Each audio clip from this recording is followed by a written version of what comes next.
first of all, I'm going to come to even the marriage and timeline and how the pressure is on you. But one of the things I respect about you is that you will do what you will do. And I don't think that you've ever been so moved by societal standards in a way that, maybe your timelines, by this age I should get married. Because I see a couple of comments. There's a comment I saw on your page, right? I'm just like, people like this comment, right? I think it was around marriage or something, right? But you've never really cared. You've never paid attention. Like, you've also not been moved by us. Because even when we talk about men and not giving some, I always say, Abimbola, because they're not sin. Why do you still maintain that stance now? Again, it's not about maintaining, right? When I say, and I said that intentionally because I need people to know the difference. First of all, I think when it comes to dating and relationships, you need to define what it is for yourself. And I will say this again. My privilege is because I was raised by two people who I saw certain things happen, so I believe. I'm not necessarily saying I want to emulate my parents. But I'm saying if they set the standards this high, the least I can do is either super pass it. Yeah, so pass it, yeah. You understand what I mean? But not go below it. And so based off of that, first of all, I say a lot of people always attributing the fact that you're dating someone to physically being with the person. There's nothing wrong with that. But then there's also something called intimacy, which is definitely beyond just the physical. And if you've ever spoken to me, you know that I'm not a surface person either. But what I'm saying is I am dating. I do not belong to anybody. Okay, so when you're dating, is it just like you guys meet, go on dates or... What are the metrics for your own type of dating? Okay, so first of all, be intellectually sound. Be focused. Definitely be a man with a vision and on the mission. Yeah. Don't just be telling me aspire to aspire. Be on the mission, be on the journey too. Yeah. And then you need to be able to have a high level of intelligence, not just work related, but also emotional intelligence. There needs to be a level of emotional awareness. It's very important as well. And so when we move beyond that, we're getting to know each other. We're hanging out, we're eating, we're drinking, we're laughing, we're chilling. So, Bimbo, you know that at a certain level, as a woman, successful, accomplished. Amen. Yeah, I mean, you've done really well for yourself. There's a level of pressure that the society places on you to be married. There's a certain timeline they also place for you. Like, if you've achieved this and that and that. I saw a video today online where the old Nollywood, the girl was saying, I just finished my university, I'm going for my master's. And the woman said, would you marry? Why is that pressure? Because I don't think that same pressure is on men as much, right? You can be a 45-year-old bachelor kicking it. You only hear that once or twice, like, maybe you need to settle down. But for the women at 23, they're drumming into your ears that are preparing you for marriage, right? Why does that pressure exist? Because there are also some women who are not interested in marriage at all. What do you think about that? And how does that pertain to you as Bimbo? Again, I know saying I don't tire for me, but I'm telling you that my world thinking is really shaped based on how I was raised. Yeah. First. They say, picking the lamb first from inside house, not be outside. Yeah. So that affects how I see things. Yeah. And then being thankfully blessed, I'm fortunate to be able to school abroad, meet and experience different people. All that has now made me who I am. And so I say that my mom was like the oldest of her friends to get married. My mom got married when she was 27. That's old. That is old during our parents' time. Okay, yeah, what are you talking about? We have friends whose mothers got married at 18.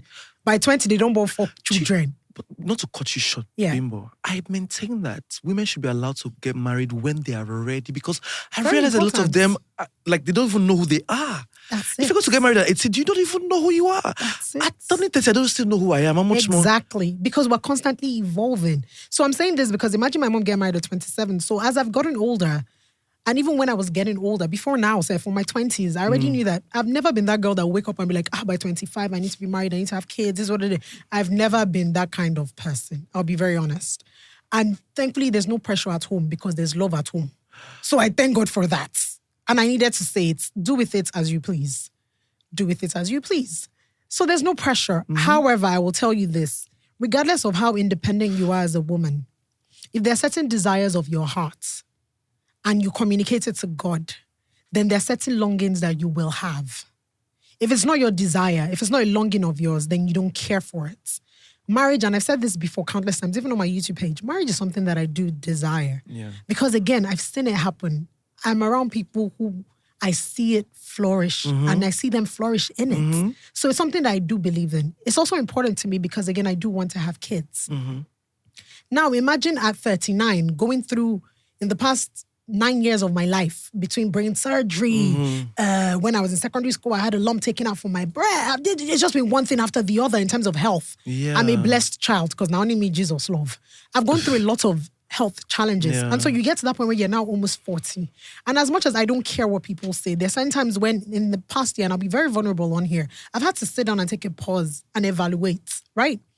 Work is okay, there's money in the account, this, that. But then you sit down and you're like, certain things do feel like they could have been a bit more full circle, right? Which one of it was being married and having a child. Most importantly, when you go to doctors now and they're talking to your gynecologist like Abimbola, this Freeze the 40, eggs, I'll be freezing the eggs. Okay, I would say at this point it's better we just do embryo freezing. And then there's all these conversations that are going around. And then there's also your body, right? So all these conversations can be happening. You can want to do all these things, but then you don't know until when you have to go and start checking.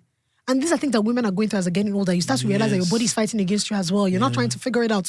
It now brings you to that point where you resolve that there's only so much in which you can control. And so you get to that point of where you either choose peace or you choose chaos. Chaos is start going mad. Are we ready now? You know what? I don't care if I don't marry anymore. I just want a baby. I will do it, or I will just desperate. I will marry whoever it is. Or peace where you say, you know what? Make your desires known unto God. I've let him know that these are the things that I want. If it is in your his will for me, then it will happen. And sometimes the lines can be blurred. And it takes a lot of self-awareness to get to that point. It takes a lot. I was telling someone the other day that it would be great to have a child. Because I think from when I was small, I've said this on my YouTube channel. I've never, again, thought about who I would marry. I've never been one of those women that was saying, my husband, I can see, I can see. Yeah. But I've always told God, I had a covenant with him when it came to children. And I've held it. And I'm still holding it. But I definitely know for sure that I do not want to raise a child by myself. It's not a desire of mine. And getting to that point recently was a lot of warfare internally. Because it's like, wow. And then you see a friend of ours, Toke. Do you know what it takes to get that bold step? Yeah. And that's why I understand how people would underplay that. Do you know the emotional turmoil you go through to be able to resolve to say, you're going to do this and damn the consequences? It takes a lot of gumption. Gumption. And as much as I'm bossy and I'm confident, it's something that I know that I don't have in me. Because as I've gotten older as well, I've become so emotional in terms of I've gone through a lot. Yes. Do you understand what I mean? So at this point, I don't know for who go take care of me. Yes. If I go born now and I don't get person where I go share that responsibility with, I'm not sure I can give that child everything that I have. Because I'm tired. Uti sumi. And so the only person I cry all these things to is to God to say, Baba, over to you. But do you know what it takes to get to that point? So now imagine when you're a woman who is successful and these are desires. Like I said, if it's not a desire of yours, that's it.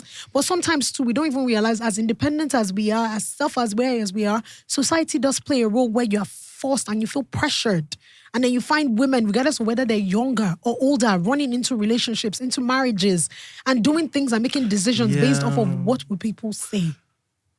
That's what I was going to arrive at, right? I feel like by yourself, I can hear that you're a very self-aware person, right? My brother, and self-awareness not be nice No, too, yeah, but I think that the bulk of the pressure is coming from what will people say as opposed to, because I feel like Bimbo by herself will be fine by herself. Oh, yes. But after a while, the pressure begins to sip in, like slowly. You hear one or two things, you're not start asking like, oh, are they right? Are they not right?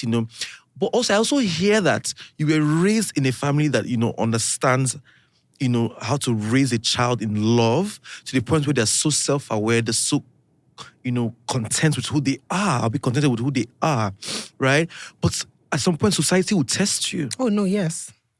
And they've tested some of my most confident friends. Oh, yes.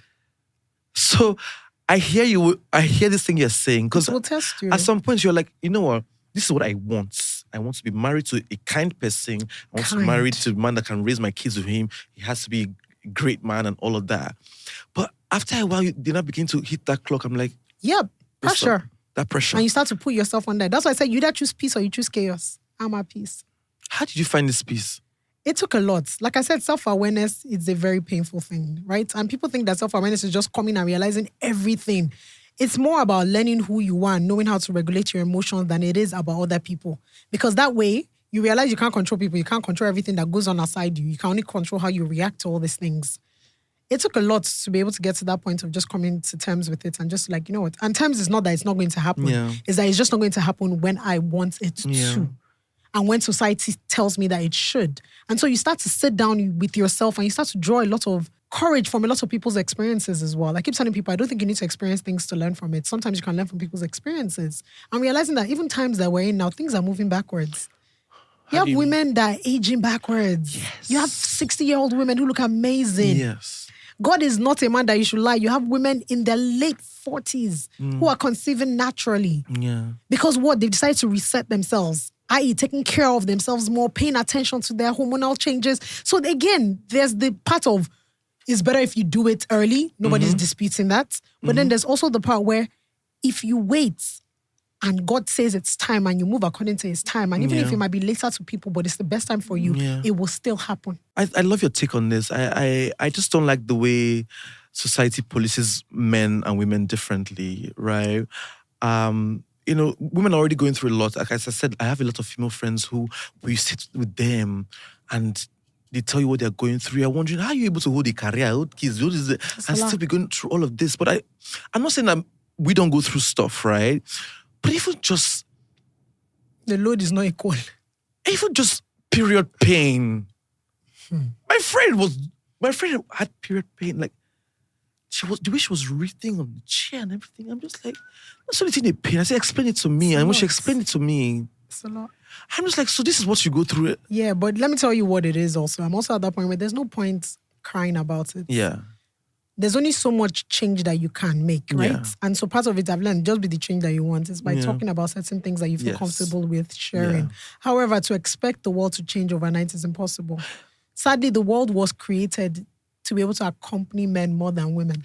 No, but I think that the world is also moving towards some changing. level of equality in that, because of the conversations that we're having, this conversation is also part of it, right? Yes, for sure. You know, people are more aware. Women are speaking up a lot. You know, women are also defying the order. Oh no, you for know, sure. back in the day, you know what? Women could not hold certain positions. Women could not do certain things. Women have more, you know, power and money. There's a lot of defiance that's coming from the women. Yeah, and right they now. are not taking, like, you know, when I started seeing women doing their bodies, after like having kids, just snapping back, refusing to be the moment that started rapper around the house. I think that was a statement to the society to say, we're not going to be those women anymore. Like women who, like, you know, after 3 kids. I want to shake the table a bit. Okay, so let's shake it, friend. But Okay. I'm saying, like, after 3 kids, they're deciding that I'm not going to be the grandma. As you said, there's some 60. I saw a 60-year-old post some days ago. I'm like, how's this woman 60? 60 when I was growing up. Like, you call her grandma, but right now, she looks amazing. She looks like she's happy to be that age. She looks like nobody's telling her what to do, how to do. I'm sure she doesn't listen to her family members because that woman doesn't look like she listens to any of her family members stressing her out. I like where women are now. Okay. And the table I want to shake is this. I think it's also important that as much as we try to do a bit comparison every once in a while, we need to realize that we can never understand the gravity of what our mothers and our grandmothers went through during those times. It's the same way that it's easy for people to say that there's no manual for how to raise kids, right? People did what they could with the best that they were given. It's the same thing. Times were very different, right? There was no internet. There were no phones. There were barely cameras, right? Society was not as shallow and as aesthetically, needingly, pleasingly like it is now. So it means that then women will walk around in their brand, their wrapper, and their husbands will see them and still want to bust the nuts because they found them attractive AF. But now, the guys that are being raised now would rather see a woman who is bottle cola shaped and curvy and still want to bust the nut. Ain't nothing wrong with that. Two things can be right. Yeah. And I say this because I find sometimes when you go into conversations, especially online, you know, with people, it's so quick for them to downplay how our mothers did things and and I'm like, You know, especially when you sit down, you're having conversations with people like, look at you, my mother took a lot of nonsense from my dad. My question to you is, did you ever ask your mom why she stayed with your dad? Probably the response is you. always no. So why did you assume that your mom stayed with your dad because of you? Let's talk about that. Why do you think those women stayed? We would never know, but it's very easy for us to mostly pass. The children, no, Bimbo. I think it's easy for us to say. Let me tell you why. I have aunties who did not. Those are worry women. You see what I'm trying to say? But you can't. It doesn't take away from the fact that they're not women still. We don't have the numbers to be able to sit down with our full chest and generalize. And to be able to do that is unfair to what they went through and where they're coming from. You cannot speak on something if you've not experienced it or you've not spoken to the people and asked them what they experienced. It's unfair. So as much as I say that, yes, we have women in their 60s and their 70s now who are bossing it and looking mad, we have to also respect and pay homage to the mothers who tied wrapper and they were sweating and pounding yam. And yet, guess what? Some of them, majority of them, their husbands never cheated. Yes. Regardless of the skinny ones that were outside. Yes. What's your excuse for that? So this was I think it was a subjective problem. This was according to the family or the man, or because I think no, because we also no. Say two things can be right. Is all I'm saying. Two truths can exist, yes, right? That's all I'm saying. What I'm saying now is that, kudos to the women who walked this path before the new ones, right? The girls who are leading but I'm saying that the women now. It's because of the times that we're in. They're owning their own narrative more. Yes. You know, at some points, right, the women that actually went against the greed were also they were almost like the outliers, right? And I use worry women as an example. It's like when people will say, oh, I couldn't leave because of my kids. A worry woman is going to leave and come and visit those kids. If the kids want to come with her. In fact, Shekiri women don't let her. You know Shekiri women, as a woman is leaving, she's living with her kids. Like, they had I don't know what it was that they knew back then, but they were always going to walk out of terrible situations. You know, now, right now, it's not popular for you to say, oh, now leave. But those women back in the day were already living before anything. Any sort of domestic violence, if they don't feel appreciated enough, they left. I mean, think about it. You have some aunties that were shunned from their family home. You have some. So again, it's like I said, I think both truths can exist and both truth does exist. I just think it's important that every time we try to, we also need to remember times are different too. Yeah. And with times that change, guess what happens to your mind? You evolve. Yes. Your perspective changes as well. You see things differently and so you choose better. And so that's where we're at now. But choosing better doesn't mean that the people before us didn't also do better for the times that they were in.